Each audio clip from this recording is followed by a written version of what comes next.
자연의 변화는 있지만은 미비해요. 인간이 느끼지를 못합니다. 근데 훌륭한 건축가는 그 느리고 미묘한 자연의 변화를 번역을 해서 우리가 공간의 체험으로 다르게 느끼게 하는 거예요. 그런 부분들이 레벨이 다르다는 걸 느꼈어요.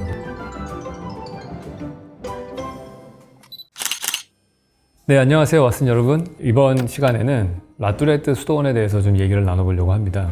거의 3년 가까이 코로나 때문에 해외를 제가 못 나갔는데 자가격리가 면제되고 나서 해외여행을 좀 갔다 왔습니다. 그동안에 제가 숙제처럼 한 번은 봐야 되는데 못 본 그런 건물들, 이런 것들을 좀 모아서 한번 투어를 하고 왔고요. 간 김에 여러분들하고 제가 봤던 감동들을 좀 나누고 싶어서 이런 시리즈를 한번 만들어 보려고 합니다. 그래서 오늘 첫 번째로는 르 코르비제가 설계한 라뚜레트 수도원에 대해서 좀 말씀을 드리도록 하겠습니다. 수도원 건물이죠, 말 그대로. 르 코르비제가 설계를 했습니다. 르 코르비제가 말년에 롱샹 성당이라고 되게 유명한 건물을 하나 만들어요. 1955년도에 완공을 합니다. 근데 그때 도미니크 수도원하고 이제 관계를 맺게 되는데, 수도원을 우리가 만들어야 되는데 도미니크 수도원을 그 시골에다 하나 만드니까 그거를 설계를 해달라 이제 부탁을 드린 겁니다. 학교 다닐 때 정말 귀에 못이 박히도록 듣습니다. 사실 딱히 이게 왜 좋은지 설명을 제대로 해주시는 분이 별로 없었어요. 특히 서양 쪽 교수님들이 르 코르비제를 신격화하기 때문에 코르비제에 대한 반감이 생깁니다. 석사 논문을 쓸 때 주제가 모더니즘 동서양 문화의 하이브리드라는 그 주제를 택했을 때 핵심이 사실은 뭐였냐 하면은 르 코르비제를 좀 까고 싶었어요. 얘가 그렇게 대단한 애는 아니다, 이런 얘기를 하고 싶었던 거였습니다. 실상은. 결론을 말씀을 드리면은 보고 나서는 이 사람이 정말 20세기 최고의 건축가구나, 왜 사람들이 그 난리를 치는지 알겠다라는 거를 이제 깨달았다고 볼 수 있을 것 같아요. 루이스 칸의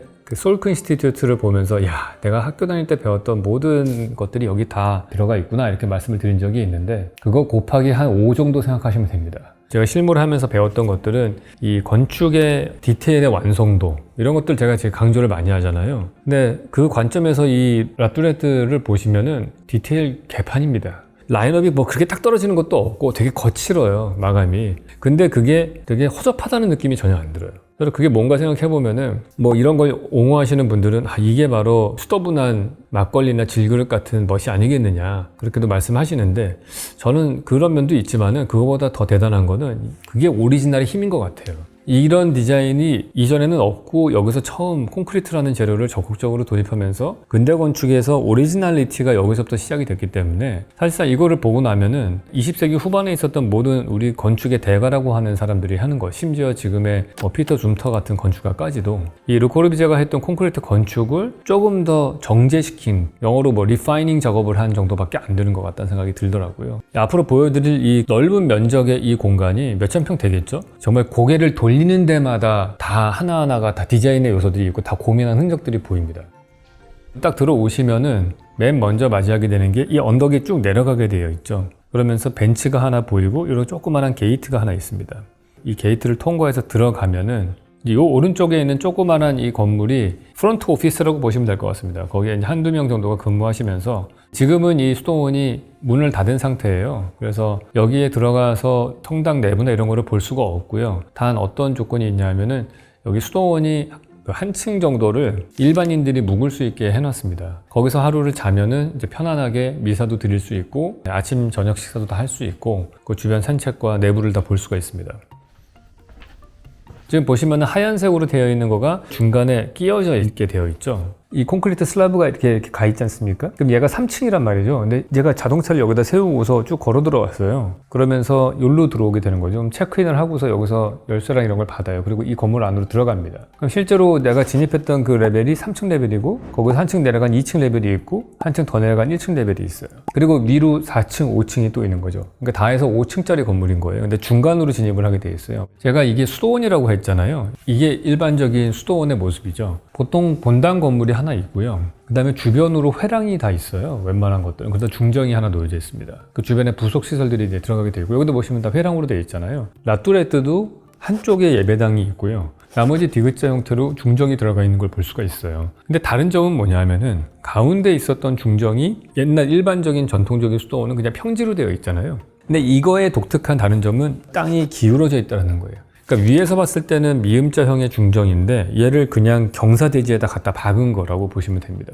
경사대지에다 박으면 어떻게 되겠어요? 아까 제가 진입한 부분에는 3층 레벨이 땅인데 땅은 거기서부터 쭉 경사지게 내려가면은 밑에는 뻥 뚫려 있는 필로티 구간이 나오겠죠. 같은 중정을 바라보더라도 그 큰 미음자 네모에서 어느 포인트에서 보느냐에 따라서 땅의 높이가 다르고요. 같은 층이라고 하더라도 내가 땅하고의 관계가 어떻게 되는지가 달라지는 거죠. 그 옛날에 제 교수님이 했던 얘기가 뭐였냐면은 평면은 지극히 기능적으로 만들고 공간감은 단면에서 표현을 해야 된다. 그걸 정석으로 보여주는 공간인 것 같아요. 평면은 지극히 미음자로 되어 있는 데니까 길을 다 찾아요. 근데 가면은 일단은 단면상에서의 다이나믹함이 있기 때문에 공간이 지루함이 전혀 없죠. 사실 우리는 필로티가 익숙하잖아요. 원도막이 다 필로티거든요, 사실은. 그래서 우리는 목 구조를 건물을 짓는 데 썼기 때문에 필로티는 기둥으로 만들면 필연적으로 나올 수밖에 없는 구조가 필로티 구조예요. 근데 서양 건축은 사실 계속해서 벽 중심의 건축을 했기 때문에 필로티가 없었죠. 근데 철근 콘크리트라는 재료가 나오면서 나무가 아닌 다른 새로운 신재료와 신기술로 기둥을 만들기 시작을 하면서 이런 게 가능해진 거죠. 그래서 르코르비제가 얘기한 거는 우리가 만드는 건물이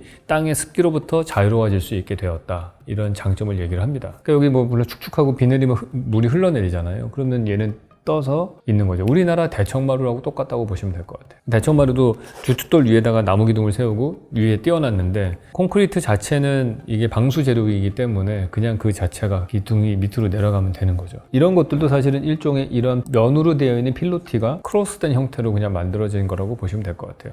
이걸 보시면은 이렇게 숙박시설이 들어가는 중정으로 되어 있고 예배당이 있어요. 이거는 일반적인 수도나가 비슷하죠. 근데 각 층마다 조금씩 달라요. 여기 보시면 밑에 층으로 내려가게 되면은 예배당과 이런 것들이 십자가 모양의 복도로 다 연결되어 있게 돼 있고 중간 층에 가면 다 끊겨져 있고 채플만 있고 이런 나선형 계단만 있고 더 올라가게 되면 아무것도 없는 이런 현상이 생기는 거예요. 그러니까 각 레벨마다 그 중정의 컨디션이 조금씩 달라집니다. 참 기가 막힌 게 중정 건물이거든요, 그냥. 근데 가운데 두 개의 어떤 크로스로 되어 있는 동선이 지나가는 거예요. 근데 높이가 여기는 높고 여기는 다시 평평해졌다가 여기서 또 다시 낮아졌다가 여기는 이쪽으로 기울어졌다가 조금씩 다 다릅니다. 그래서 그 형태의 공간 중정을 좀 다채롭게 이 안을 걸어다니면서 즐길 수가 있겠죠. 각 층마다 창문의 목적이 다 다릅니다. 그렇기 때문에 그 인면들이 다르게 디자인이 되어 있고요. 이 창문은 되게 납작하게 가로로 찢어져 있는 걸 볼 수가 있어요. 근데 이게 딱 눈높이에 있습니다. 이거는 수도원들의 그 기거하는 각각의 기숙사 방 같은 거죠. 그 방에 있는 복도예요. 그러니까 빛을 최대한 절제해서 들어오게 하고 여기가 다 개방감 있게 이런 유리창으로 됐으면 이 안에서 뭐 화장실 갈 때 왔다 갔다 하는 동선의 모습들이 막 보일 거 아니에요. 그러니까 프라이버시가 그만큼 깨지겠죠. 그거를 최소화하기 위해서 여기는 벽으로 처리하고 걸어다니는 사람 눈높이에서만 얘가 뚫려서 볼 수 있게끔 했다. 그렇게 볼 수 있어요. 여기서 또 르코르비제의 대단한 디테일 하나가 이런 것들이거든요. 내가 이 복도를 걸어다니면서 수평으로 계속해서 눈높이에서 얘를 쫙 찢어서 볼 수 있게 해야 되는데 그러려면은 뭐가 필요하냐면은 중간중간에 이게 끊어져 있으면 안 되잖아요. 구조적으로 본다면은 얘가 어떻게 창문이 뚫려야 되냐 하면은 직사각형으로 뚫렸다가 또 직상으로 뚫렸다 이렇게 돼야 되거든요. 근데 그러면은 이 연속성이 좀 없어져 보이잖아요. 그래서 이 건축가는 어떻게 했냐면은 그냥 쫙 찢은 것처럼 보이고 오히려 이 벽을 받쳐야 되는 이 기둥 부분 얘만 벽돌을 세워서 낀 것 같이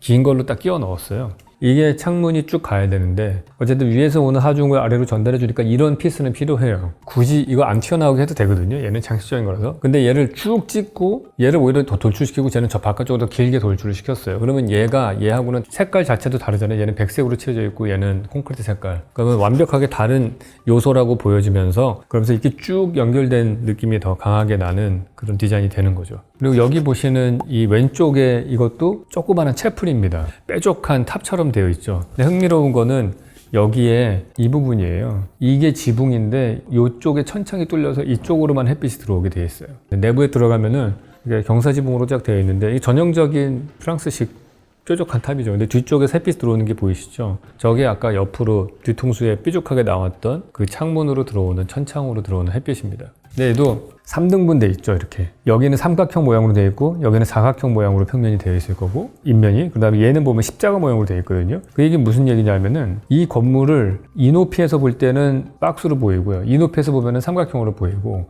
이 아래에서 보면은 얘는 십자가 모양으로 이렇게 날이선 벽으로 보여요. 그래서 내가 있는 위치에 따라서 똑같은 조그마한 채플이 다른 모습으로 보이는 것도 하나의 관전 포인트입니다. 여기도 재미난 거가 이 3층 높이에서의 중정을 향해서 창문이 나 있는 것들은 되게 큼직큼직하게 뚫려 있잖아요. 이 중정을 향해서 놓여져 있는 창문들이 조금씩 다른 걸 알 수가 있어요. 아까 제가 말씀드린 복도를 향해서 있는 창문이 일단 하나가 있고, 이렇게 큰 정사각형을 그리드를 나눠 가지고 몇 개씩 연결해서 뚫어주고 어디는 막고 모듈러처럼 만들었죠. 그러니까 이런 걸 통해서 바라보는 창문이 있고, 또 아래는 보면은 이렇게 수직 루버로 된 창문이 있고 여러 가지 것들이 있어요. 그 얘기는 뭐냐면은 내가 똑같은 중정을 바라보더라도 어떠한 창문의 필터를 통해서 보느냐에 따라서 그 공간이 다르게 느껴지는 거거든요. 근데 특히나 우리가 움직이는 사람의 시점에서 한번 생각해 봅시다. 내가 여기를 걸을 때에는 어떻게 되겠어요? 쭉 연결되어 있는 모습으로 중정이 보일 거 아닙니까? 근데 이 3층 높이에 있는 거를 걸어 다닐 때 어떻게 되겠어요? 3층에서 보시면은 안에 중정이 보였다가 안 보였다가 다시 보였다가 또 세로로 좀 가렸다가 다시 보였다가 안 보였다가 밑으로도 뚫렸다가 막혔다가 막 이런 것들이 그 안에서도 좀 다이나믹하게 나옵니다. 근데 사실 이 공간에 제일 저를 놀라게 했던 거는 여기서부터 시작이에요. 항상 르코르비제가 잘하는 것 중에 하나가 이런 물바지 홈통을 잘 만들어놔요. 어떻게 보면 프랑스 건축의 아이콘 같다고도 해야 될까요? 가고일이라고 있습니다. 그러니까 가고일은 토수구예요. 우리 일반적인 우리나라의 서울의 지어진 건물들을 보시면은 물바지 홈통이라고 그래가지고 수직으로 통이 내려오는 게 있어요. 그런데 길바닥으로 물을 쏟아내죠. 노틀담 성당은 어떻게 되어 있냐면은 그 지붕에서 나오는 그 물을 바깥으로 이 벽에서 멀리 쏟아내는 걸로 되어 있습니다. 근데 보통 그걸 기괴한 괴물의 형태로 만들어놨어요. 가고일의 형태를. 어떻게 해서든지 물을 이 벽면하고 떨어뜨려서 바깥으로 이렇게 확 뱉게끔 되어 있는데, 그런 것들이 항상 꼬르비제의 작품에서는 이런 식으로 약간 단순화시켜서 디자인이 되어 있어요. 곳곳에 보입니다. 근데 이게 흥미로운 거가 조그마한 나선형 계단이 하나 있어요. 이 안으로 딱 들어가면은 창문들이 되게 작게 뚫려 있잖아요. 그리고 계속 뺑뺑이를 돈단 말이에요. 근데 방향 감각을 잃어버리게 하는 거예요. 이게 바로 우리 안도 다다오의 작품에서 보이는 거잖아요. 안도의 작품에서 바람의 교회 같은 데도 들어가기 전에 왜 좁은 데서 몸을 비틀어 가지고 이렇게 90도 회전하는 반원형의 공간이 있죠. 히도사키 하우스 이런 데에서도 보면은 굳이 그 안에서 복도를 90도를 회전하면서 꺾게 하고 이런 것들이 다 이런 기법인 것 같아요. 그래서 어둡고 방향 감각을 잃게 하는 이러한 공간을 통해서 다음 공간으로 전이해서 가는 겁니다. 이 나선형 계단이 전층을 더 거의 다 관통을 하거든요. 그래서 한 층 내려갔어요, 제가. 이제 2층으로 이제 내려온 거죠. 딱 내려가면은 이번에는 확 트인 공간이 나옵니다. 이게 아까 중정 보실 때 빗면으로 되어 있었던 거 있잖아요. 그게 여기예요. 모든 공간의 프로포션이 조금씩 달라요. 우리가 되게 좁은 공간을 지금 바로 관통해서 나왔잖아요. 그럼 딱 나오면은 앞에 어찌 보면 이 건물에서 천정고가 제일 높은 공간이 나옵니다. 여기서. 그러고서 이 공간을 통해서 다른 모양의 창문으로 중정을 또 바라보게 하죠. 근데 창틀이 수직 루버가 넓었다 좁았다 이렇게 돼 있어요. 그리고 실질적으로 구조체는 여기에 있는 이 기둥들이 받치고 있고요. 얘는 그냥 루버의 역할을 하는 거죠. 르코르비제가 관심 있었던 거는 콘크리트로 어떻게 창틀을 만들 것인가, 그게 관심이 많았다고 해요. 이 라뚜레트나 이런 데 가서 보시면은 유리를 어떻게 저 콘크리트 창틀이 붙잡고 있는가, 이것도 한번 관심 있게 보시면 재밌습니다. 여기도 보시면은 이런 문이 하나씩 열려서 환기를 시킬 수 있게 되어 있죠. 그래서 이렇게 딱 닫으면은 하나의 모듈이 닫혀지는 그런 걸로 되어 있습니다.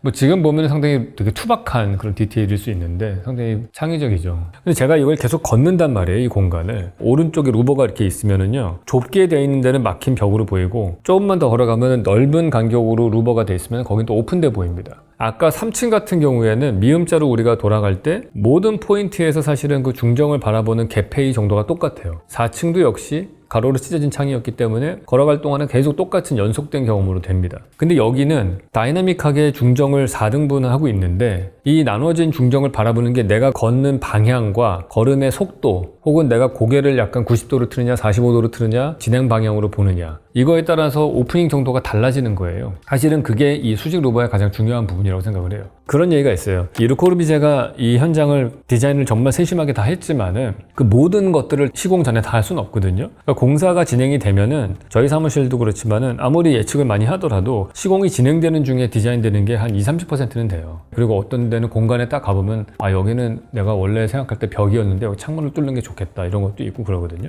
근데 르코르비제 현장 소장이 있을 거 아닙니까, 여기에. 그분이 음악을 전공하셨던 분이라고 들었어요.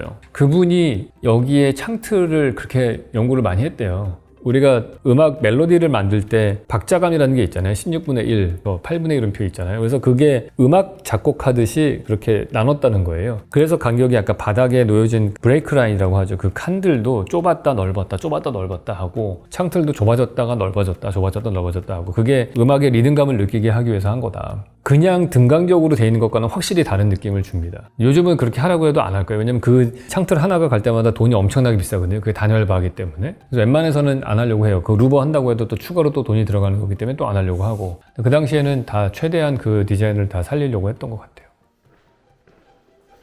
이제 예배당으로 진입을 합니다. 앞에 엄청난 큰 철문이 있고요.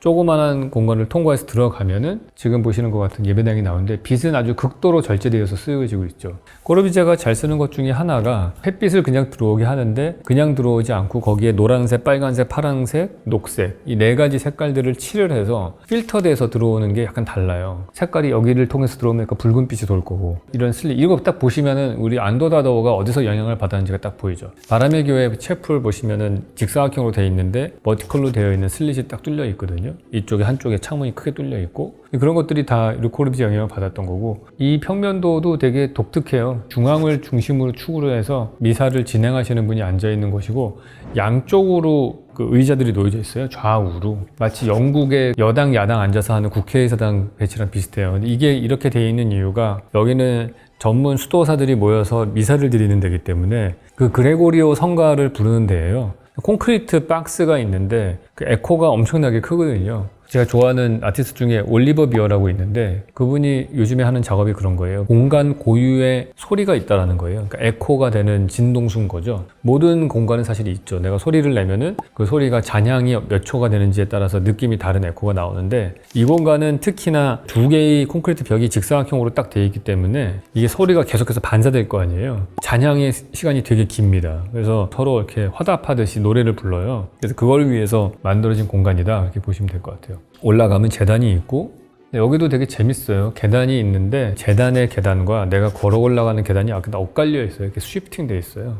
두 개가 구분되게끔. 이게 이제 이 건물에서 제일 유명한 포인트 중에 하나입니다. 천창이 세 개가 동그랗게 뚫려 있잖아요. 근데 보면 약간 앵글이 다르거든요. 색깔도 칠해져 있죠. 이렇게. 바로 이 부분입니다. 세 개가 각각의 각도가 다르게 되어 있는 천창이에요. 르코르비제는 빛의 대포라고 얘기를 합니다. 대포처럼 이렇게 되어 있는데 앵글이 다 달라요. 그 얘기 뭐냐면은 길게 되어 있으니까 실린더가 정확한 요 앵글에서만 이 빛이 정통으로 투과를 하겠죠. 근데 그 앵글이 다르기 때문에 빛이 거길 관통하는 시간대가 다 달라요. 내가 만약에 아침 10시에 갔을 때의 빛이 들어오는 데가 다르고 오후 2시에 갔을 때 빛이 들어오는 구멍이 달라요. 근데 아까 보시면 색깔이 칠해져 있잖아요. 빨간색이 칠해져 있는 대로 햇빛이 들어오면은 그 약간 그 불그스름한 빛이 도는 공간이 되는 거고 파란색이 칠해져 있는 대로 들어오면 약간 파랗게 되는 거죠. 근데 그것도 이게 기니까 정확한 시점에서만 그게 관통을 하고 15분만 지나가면은 약간 또 앵글이 틀어지겠죠. 그러면 벽을 반사해서 반사해서 빛이 들어올 거 아니에요. 그러니까 그때마다 빛의 퀄리티가 다 다릅니다. 쉽게 말해서 빨간색, 노란색, 파란색의 물감이 있다면은 그 물감이 양이 조금씩 달라지는 거예요. 시간대와 날씨에 따라서. 그럼 같은 공간이라고 하더라도 완전히 다른 공간이 되는 거죠. 그런 부분들이 이 건축가가 되게 단순한 생각이지만은 제가 되게 좋아하는 게 자연의 변화는 있지만은 되게 미비해요.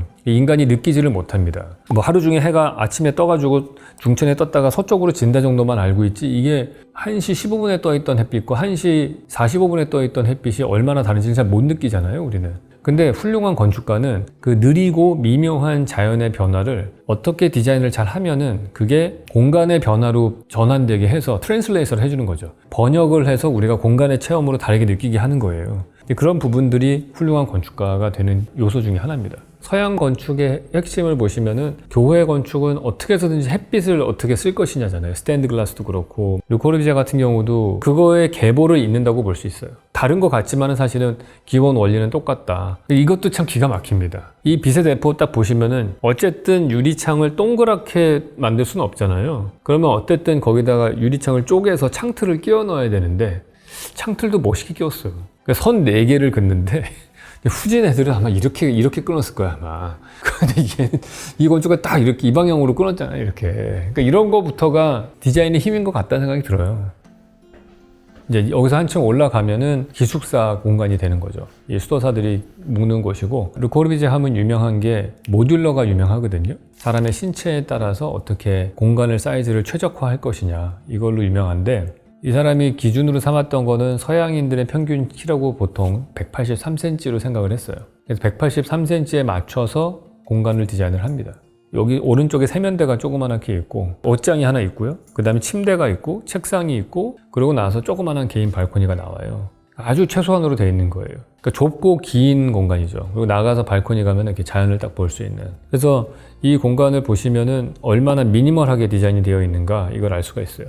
근데 미니멀하지만 되게 있을 건 다 있어요. 왜 그런 느낌이 드냐 하면은 여러분들 그 레오나르도 다빈치가 그린 비툴비우스 맨이라고 동그란 원 안에 팔다리가 그려져 있는 거 있잖아요. 그게 뭐냐면 그 사람의 키와 그 사람의 양팔을 벌린 게 똑같은 원 안에 들어가는 거잖아요. 이게 길이가 좁고 길거든요. 근데 높이는 얼마냐 하면은 성인이 손을 뻗어서 갈 수 있는 2.3m 그 정도로 되어 있고요. 가로폭은 양쪽 팔을 딱 뻗으면은 183cm라고 생각을 한 거예요.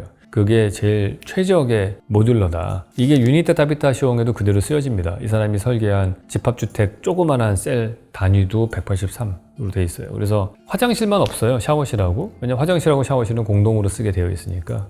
그러니까 최소한의 공간으로 이렇게 뭐 수납 공간하고 세면대 이런 것들이 넣어져 있습니다. 만약에 이게 한 10제곱미터라고 했을 때 이걸 무식하게 우리는 정방형으로 만들면 최악의 건물이 되는 거죠, 사실은. 이건 일로 봐도 좁고 절로 봐도 좁은 집이 되는데 이거 같은 경우에는 내가 사용할 때는 불편함이 없지만 계속 한 방향으로 길기 때문에 벽 쳐다보면 당연히 답답하겠죠. 근데 이쪽 방향을 긴 방향을 보면은 뚫려 있으니까. 그래서 유니테 타베타숑도 그렇고 이 최소한의 공간이라고 할 수 있는 이 라뚜레트의 기숙사도 보면은 항상 발코니가 있습니다. 그게 큰 차이인 것 같아요. 그래서 제가 맨날 집합주택 설계할 때 발코니를 우리는 꼭 가져야 된다라고 강조를 많이 하잖아요. 그게 있고 없고는 하늘과 땅 차이인 것 같아요. 거칠은 컨디션의 그런 공간이긴 하지만은 일단 발코니가 있으면은 제가 묵었을 때가 비가 되게 많이 내렸는데 비가 많이 내려도 창문을 열 수가 있고 빗소리도 들을 수 있고 뭐 하여튼 여러 가지로 자연과 연결된 느낌을 가질 수가 있거든요.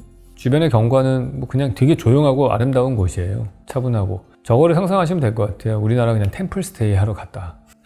가면은 뭐 대단한 음식도 없고 근데 다 맛있어. 저는 못 가봤는데 여기 이제 옥상 정원도 있거든요. 르코르비제 현대건축 얘기할 때 항상 얘기하잖아요. 옥상 정원을 쓸 수 있다. 근데 그게 옥상 정원은 이제 신부님들만 지금 접근이 가능하게 되어 있어요. 근데 건너갈 때 여기 보시면은 양쪽의 벽이 되게 높습니다. 그래서 밖이 안 보여요. 이 페라핏이라고 하는데 이 난간 부분이 되게 높아요. 그러니까 보통 우리가 뭐 1.2m로 높게 해도 바깥에 보면 되게 무섭고 불안할 텐데 이렇게 사람들이 잘 안 보이죠. 근데 벽이 높게 돼 있고 그냥 야외 정원처럼 프라이빗하게 쓸 수 있게끔 되어 있고요. 저는 놀란 게 이 사진 보고 이거 보고 놀랐어요. 제가 이쪽에서 접근을 했기 때문에 이 코너만 보게 되어 있거든요. 그래서 이 메스가 되게 뭔가 크게 있는 줄 알았는데 알고 봤더니 얘는 그냥 종탑일 뿐인 거예요. 코너에서 봤을 때 이 조형감은 살리는데 안에서 보니까 그냥 단순한 벽인 그런 케이스였어요. 바깥에서 보면 어떻게 멋있게 보이냐 하면은 이게 이제 제가 진입하면서 보게 되는 첫 번째 인상이에요. 얘가 나는 뭐 되게 탑인 줄 알았더니 뒤에서 보니까 그냥 가벽이었을 뿐이고 이걸 보시면은 항상 막힌 줄눈 스타일이에요. 이 거푸집도 이렇게 막혀 있고 르코르비제가 노출 콘크리트를 썼기 때문에 그거에 지대한 영향을 받은 사람이 안도 다다오잖아요. 안도 다다오도 노출 콘크리트를 쓰는데 노출 콘크리트의 퀄리티가 완전히 다릅니다. 그러니까 안도 다다오는 얘가 딱 칸이 이렇게 정방형 같이 나눠져 있고 콘크리트 콘이라고 하죠. 구멍 빵빵이 뚫려 있는 것들이 딱 등간격으로 되어 있잖아요. 아주 정교하게 그리고 맨질맨질하게. 근데 이거는 막힌 줄눈으로 되게 거칠게 돼 있어요. 그 거푸집의 사이즈들도 막 중구난방이고. 근데 이게 더 멋있어요. 가서 보면은 콘크리트의 그 물성 같은 것들도 느껴지고 심지어는 막 이런 거 만약에 제가 이렇게 하자 저 뭐 물 끊기 잘못해가지고 곰팡이 썰어서 시커먼해 막 이렇게 욕할 텐데 멋있더라고요. 거친 그런 느낌들도 되게 근사했던 것 같아요. 결론부터 말씀을 드리면은 이 건물은 책이나 이런 걸로 봤을 때에는 뭐 그냥 그랬어요, 사실은. 근데 현대건축에서 제가 훌륭하다는 작품들을 주로 많이 경험도 해보고 많이 봤으면은 야, 나는 여지껏 현악사중주 노래만 들었구나. 그런 느낌인 거예요. 여기 갔더니 이건 교향곡인 거야. 내가 걸어다니면서 내가 받은 그 코너의 고민의 흔적들이 느껴지잖아요. 나이 먹어서 간 것도 그것도 좀 좋은 것 같아요. 학생 시절에 갔으면 그것들이 얼마나 고민을 해서 내린 결정인지 잘 몰랐을 것 같은데 나이가 좀 들어서 가니까 이 사람이 어느 정도 고민을 해서 이게 밀도가 있는 디자인인지가 느껴지는 거죠. 그러니까 내가 건물을 지을 때 고민하는 거에 한 몇 배는 더 고민을 한 것 같다. 왜냐면 실력이 좋으니까 이 사람은 시간도 적게 들이면서 고민을 많이 했을 수도 있죠. 레벨이 다르다는 걸 느꼈어요. 정신을 못 차리겠어요. 여기 고개 일로 돌리면 여기서 또 한 번 돌리고 고개 절로 돌리면 또 놀래고 막 이 정도는 돼야지 히스토리컬한 마스터피스구나 그걸 느꼈습니다. 그래서 어느 정도 건축을 보는 눈이 생기면은 꼭 한번 가보시면 좋을 것 같다 생각이 들어요. 잘 모르는 상태에서 가면은 연락 지저분한데? 이러고 끝날 수 있어요. 그래서 제가 느꼈잖아요. 내가 진짜 르코르비제 그렇게 이 나이 들 때까지 연락에 싫어했었는데 여기 가보고서 인정했잖아요, 제가. 아, 이 사람 진짜 마스터구나 진짜. 오늘 그러면은 르코르지의 마스터피스 중에 하나인 라뚜레트에 대해서 설명드렸습니다. 다음 시간에 뵙도록 하겠습니다.